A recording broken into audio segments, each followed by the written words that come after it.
جس کے گھر لڑکی پیدا ہو اس کی پرورش کرے، جنت میں ایسا ہوگا جیسے تو انگلیاں ہیں، یعنی جنت میں میرے ساتھ وہ رہے گا جو لڑکیوں کی پرورش کرتا ہے۔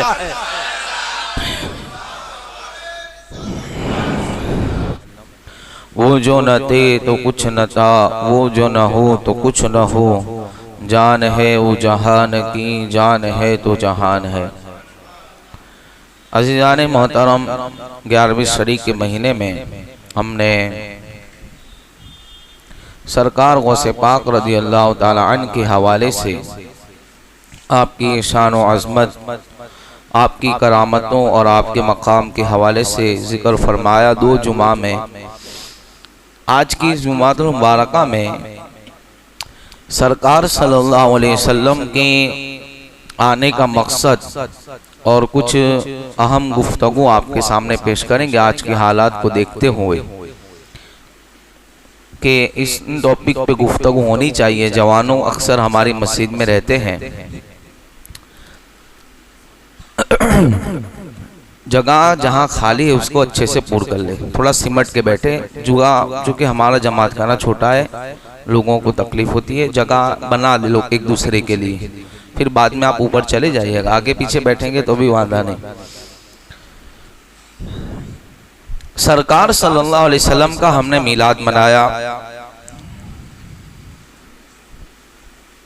اور سرکار صلی اللہ علیہ وسلم کی محفل کی میلاد محفل بھی سجائی، لیکن سرکار کے آنے کا مقصد، چونکہ عید میلاد کے مہینے میں اتنا وقت نہیں ملا کہ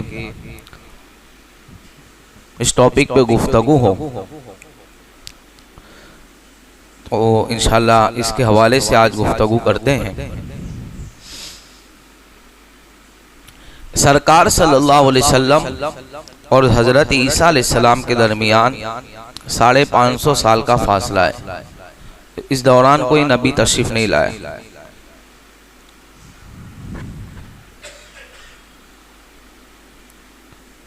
اب سوچے کہ دین تھا نہیں، نبی تھے نہیں، کوئی تشریف ہی نہیں لایا۔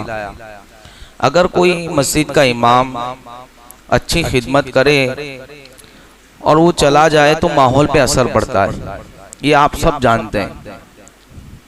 اگر قوم ہماری کسی بھی طرح امام کے پیچھے پڑھ کے اس کو تنگ کر کے نکالتے، ایسا بھی ہوا ہے اور ہوتا بھی ہے کہ امام کے پیچھے پڑھتے ہیں اور اس کو کیسے بھی کر کے یہاں سے نکالو، تو یاد رکھے اس سے دین کا نقصان ہوتا ہے، ماحول خراب ہوتا ہے۔ اب جب ایک عام کی بات کر رہا ہوں، اب اس زمانے میں تو کوئی عالم بھی نہیں، کوئی نبی بھی نہیں تھا، ایسے دور میں جہالت بہت پھیل چکی تھی، دنیا میں تاریکی تھی، پوری دنیا کے اندر انسانیت تو بستی تھی، لیکن ان کے اندر انسان تو بستے تھے، انسانیت نہیں تھی۔ ان کا سلوک جانوروں جیسا تھا۔ عرب کے حالات، مکہ کے حالات کو دیکھیں کہ سرکار صلی اللہ علیہ وسلم کی ولادت سے پہلے جو جہالت تھی، کیا تھا؟ بچوں کو لوگ زندہ دفن کرتے تھے، شراب عام تھی، زنا عام تھا، ظلم عام تھا، مال لوٹنا، لوگوں کو پریشان کرنا، ستانا، یہ عام تھا پورے عرب کے اندر، بلکہ تاریخ تھی دنیا کے اندر، کوئی نبی تشریف نہیں لایا تھا، اور جتنے بھی پیغمبر تشریف لائے تو وہ کسی خطے کے لیے آیا، کوئی کسی ملک کے لیے آیا، کوئی کسی شہر کے لیے ایک نبی بن کے آیا۔ ان کی جو آتے تھے تو ان کی خطے محدود ہوا کرتے تھے، لیکن سرکار علیہ السلام کو اللہ تبارک و تعالیٰ نے جب بھیجا تو ساری کائنات کا رسول بنا کر بھیجا۔ وہ ایک خطے کے لیے نبی بن کر نہیں آئے، ساری کائنات کے لیے نبی بن کر تشریف لائے تھے۔ آپ دیکھیں سرکار کی ولادت سے پہلے مکہ کے اندر جو تاریکیاں تھیں کہ آپ غور کریں کہ مائیں اپنے دودھ کے اندر اپنے بچوں کو شراب پلایا کرتی تھی۔ آج بچہ جب جوان ہو 12 یا 15 سال کا ہوتا ہے تو نشے کی چیزوں کو ایکسپٹ کرتا ہے، وہ نشہ کرتا نظر آتا ہے، لیکن عرب عرب کا حال یہ تھا کہ مائیں اپنے بچوں کو دودھ کے اندر شراب ملا کر پلایا کرتی تھی. ظلم کی حد ہو چکی تھی. بچیاں ان کو بوجھ معاذ اللہ لگتا تھا اور ان کو وہ زندہ دفن کر دیا کرتے تھے. بیوہ عورتوں کے ساتھ یہ سلوک تھا کہ بند کمرے کے اندر ان کی لاشیں اٹھا کرتی تھی. بیوہ کسی شادی میں شرکت نہیں کر سکتی تھی. اللہ اکبر. ماؤں کے ساتھ زنا عام تھا, بدکاری عام تھی. ایک ایک عورت کے ساتھ کئی مرد جو ہے منہ کالا کرتے تھے, اور جب وہ حمل سے ہوتی تھی بچہ پیدا ہوتا تھا, اس بچے کو جو ہے بازار میں لے جایا جاتا, اور جو بھی عورت جس کے اوپر ہاتھ رکھ, ایک عورت جس کے ہاتھ میں بچہ ہوتا اور وہ کسی کے اوپر ہاتھ رکھ دیتی, 10 ہو یا 5 مرد ہو, وہ اس کا باپ کہلاتا تھا. اتنا خطرناک دور تھا. معاشی حالات خراب تھے. انسان تو بستے تھے, انسانیت ختم ہو چکی تھی. جانور اور حیوان جیسے ان کے سخت دل ہو چکے تھے کہ جوان جو ہے گھر میں ایک پھول جیسی بچی پیدا ہو, باپ اپنے ہاتھوں سے اسے قبر کھود کر زندہ دفن کر دیا کرتا تھا. وہ سخت دلی کا ماحول تھا.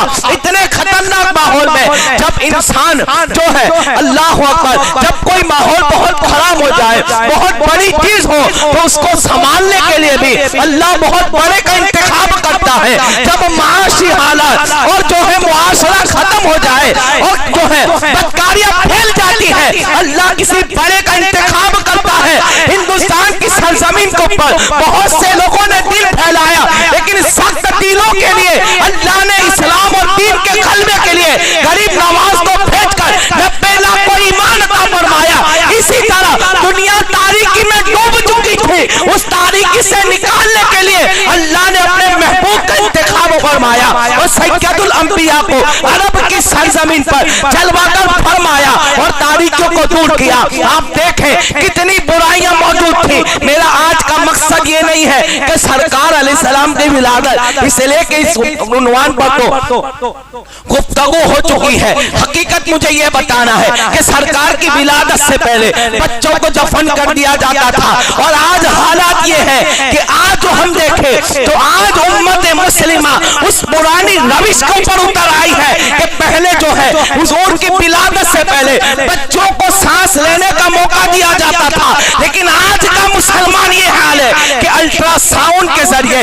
سونوگرافی کے ذریعے لوگ پتہ کرتے ہیں لڑکا ہے کہ لڑکی ہے. اگر لڑکی ہوتی ہے تو اس کو پیٹ میں ہی مار دیا جاتا ہے. آج حالات یہ ہے, اس زمانے کے اندر تو یہ تھا کہ بچوں کو سانس لینے کی مہلت دی جاتی تھی, لیکن آج کا مسلمان کتنا بدترین ہو چکا, آج کا مسلمان کتنا سخت دل ہو چکا ہے کہ لڑکیوں کی پیدائش کے اوپر ماں باپ ناراض ہوتے ہیں. جب لڑکی پیدا ہو اس کو پیٹ میں خون کر دیا جاتا ہے, اس کے ٹکڑے جو ہے گندی نالیوں میں بہا دیے جاتے ہیں. آپ دیکھیں اس زمانے جاہلیت کے دور کو دیکھیں اور آج کے مسلمان کو دیکھیں, پرانی روش ہم اختیار کر رہے ہیں. اس دین کے لیے میرے آقا تشریف لائے تھے, جس چیز کو ختم کرنے کے لیے مصطفیٰ جان رحمت تشریف لائے تھے, وہ چیز تو میرے مصطفیٰ جان رحمت نے 23 سال کی قلیل مدت کے اندر اتنے بڑے جو ہیں, اتنی بڑی بے باکی کو, اتنی بڑی جو ہے دہشت گردی کو مصطفیٰ جان رحمت نے ختم کر دیا تھا.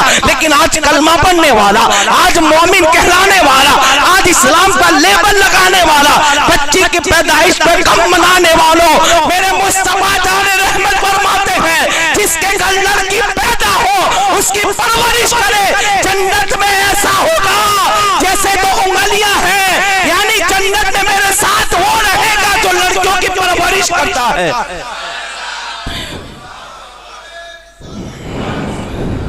آپ دیکھیں کسی عمل کے اوپر میرے مصطفیٰ جان رحمت نے یہ بشارت نہیں دی کہ میرے ساتھ 2 انگلیوں کا اشارہ کیا کہ جیسے 2 انگلیاں ہیں ایسے میرے ساتھ جنت میں وہ رہے گا جو لڑکی کی پیدائش کے اوپر خوشی منا کر اس کی پرورش اچھی کرتا ہے. لڑکے کی پیدائش میں بشارت نہیں ہے, لڑکی کی پیدائش میں بشارت ہے. آج امت مسلمہ کا حال یہی ہو چکا ہے کہ اپنی بچوں کی پیدائش میں لوگ ناراض ہوتے ہیں، اور یہ سوچ اور یہ تصور، یہ فکر کہاں سے آئی؟ یہ فکر زمانے جاہلیت کی تھی، یہ فکر اسلام آنے سے پہلے کی تھی۔ اور بات یہ ہے یارو کہ وہ لوگ تو وہ تھے کہ جنہوں نے ایمان نہیں لائے تھے، آپ تو ایمان والے ایسا کام کر رہے ہیں۔ ان کی بات ہو رہی ہے جو کعبے کے بتوں کو سجدہ کرتے تھے، انہوں نے یہ کام کیے تھے، بڑی بات نہیں تھی۔ آج کا مسلمان، آج کا کلمہ پڑھنے والا اگر بیٹیوں کی پیدائش میں ناراض ہوتا ہے تو ہمیں سوچنا چاہیے کہ ہم کس روش کے اوپر ہے، ہمیں سوچنا چاہیے ہم کس کی فکر کے اوپر ہے، اس لیے کہ ہماری فکر تو وہ ہونی چاہیے جو سیدنا صدیق اکبر کی فکر تھی، ہماری فکر تو وہ ہونی چاہیے جو صحابہ کرام کی تھی۔ لیکن آج زمانے جاہلیت کی فکر کے اوپر مسلمانوں کے حالات کو دیکھیں، آپ دیکھیں ایک عورت ہے، اس کے گھر لڑکی ہے، لڑکے ہیں، لڑکیاں نہیں ہیں، لڑکیاں بہت ہیں، تو اب وہ خواہش کرتی ہے کہ لڑکا پیدا ہو، اور اگر لڑکی پیدا ہو گئی تو ماں بھی ناراض ہوتی ہے، باپ بھی ناراض ہوتا ہے۔ میں آپ کو بتانا چاہتا ہوں حقیقت یہ ہے مسلمانوں، آقا فرماتے ہیں کہ میں خود بیٹیوں کا باپ ہوں۔ یہ کون کہہ رہا ہے؟ مصطفیٰ جان رحمت صلی اللہ علیہ وسلم کہہ رہے ہیں میں خود بیٹیوں کا باپ ہوں۔ اور سنو، جن کے گھر بیٹیوں کی ولادت ہوتی ہے 70,000 فرشتے اس گھر کی زیارت کے لیے تشریف لاتے ہیں۔ کیا لڑکے کی پیدائش میں یہ بتایا گیا ہے؟ نہیں بتایا گیا ہے، اور فرمایا گیا جس کے گھر بیٹی کی ولادت ہوتی ہے قدرت کہتی ہے میں اس کے ساتھ ہوں، قدرت کہتی ہے میں اس کے ساتھ ہوں۔ انسان سوچتا ہے لڑکی پیدا ہوگی، شادی میں دیش دینا پڑے گا، شادی کرنے کے لیے بہت خرچہ آئے گا۔ سنو، اللہ تبارک و تعالی بندے کا حص اس کے پیٹ میں ہی لکھ دیتا ہے۔ آپ تو ایک ذریعہ اور اسباب ہے، دنیا اسباب پر قائم ہے، باقی اللہ اہتمام فرمانے والا ہے۔ اور جہیز کی لعنت بھی تو ہم نے نکالی۔ آج وہ انٹرنیشنل فقیر جو لڑکیاں لاتے نہیں ہیں بلکہ لڑکیوں کا سودا کرتے ہیں اور کہتے ہیں ہمیں اتنا چاہیے اتنا چاہیے، اگر باپ دے تو خوشی سے لے لو، ڈیمانڈ نہ کرو۔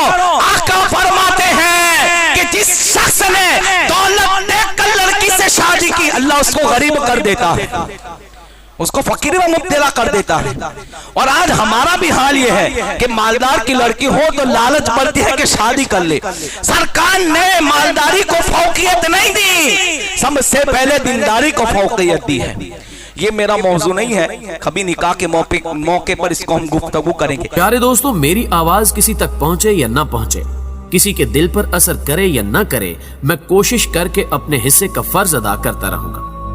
اگر آپ کو بھی میری کوشش اچھی لگے تو اس پیغام کو اپنے دیگر دوستوں تک فیس بک اور واٹس ایپ کے ذریعے ضرور پہنچائیے گا۔